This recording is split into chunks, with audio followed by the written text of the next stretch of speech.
ঢাকার মিটফোর্ডের নির্মমভাবে খুন হওয়া ভাঙারি ব্যবসায়ী সোহাগ হত্যাকাণ্ডের দ্রুত ও সুষ্ঠু বিচার চায় পরিবার।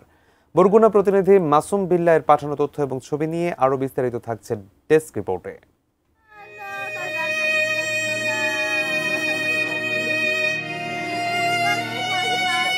আমার ফ্যামিলিটা একদম অচল করে দিল। আমার কে দেখবো আমার সন্তান রে? আমি কি করবো ওদের নিয়ে? কত স্বপ্ন ছিল, মায়ের বিয়ে দিব, ছেলেটার একটা বড় কিছু বানাইবো, কিছু হইলো।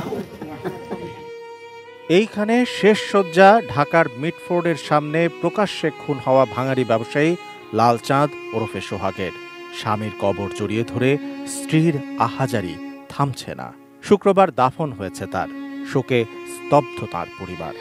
আল্লাহ, আপনার কাছে বিচার চাই, আমার স্বামীর আত্মজনী শান্তি পায়। ওদের বিচার করেন। স্বাস্থ্যকর অল টাইম ফ্যামিলি কেক, সব সময় অল টাইম হেলদি লাইফ। ব্যবসায়ী সোহাগের দুই ছেলে মেয়ে, কন্যা সোহানা ৫ম শ্রেণীতে পড়ে আর ৩য় শ্রেণীর ছাত্র পুত্র সোহান। বাবাকে হারিয়ে অনিশ্চিত ভবিষ্যৎ তাদের।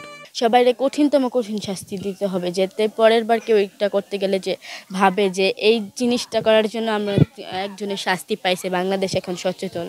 আমার বাবা কত জায়গায় নিয়ে যেত, আমাদের এমন কিছুর অভাব দেয়নি। আমার বাবা আমাকে আমার সাথে কত দুষ্টামি করতো। পরিবারের অভিযোগ, মামলায় সব আসামিকে নথিভুক্ত করেনি পুলিশ। পরিবার ও এলাকাবাসীর দাবি দ্রুত হত্যাকারীদের দৃষ্টান্তমূলক শাস্তি। এখানে কি ইনক্লুড করতে হবে আর কি বাদ দিতে হবে এটা আপনি আন্ডারলাইন করেন এবং ওখানে স্পেস দিয়ে রাখেন, আমরা সেখানে এটা বসাই দেব।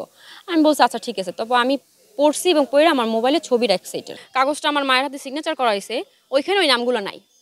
ওইখানে কি কি নাম আছে? রাকেশ আছে, অপুদাস আছে, হিম্মত আলী আছে। এগুলো তো আমি ওই প্রথম কাগজে পাইলামই না, পড়া কোথাও পাইলাম না। তাহলে এগুলো কোথা থেকে আসলো? আমার প্রশ্ন সেট এটা। আমার ভাইয়ের বিচারটা দ্রুতভাবে এটা যেন কার্যকর করে। পৃথিবীতে বাবা হারাইলেও মানুষ শান্ত থাকে, মা হারাইলেও শান্ত থাকে, কিন্তু ভাই হারাইলে কোনোদিন শান্ত থাকতে পারে না কোনো বোন। Shamsul Arefin, desk report, ATN news.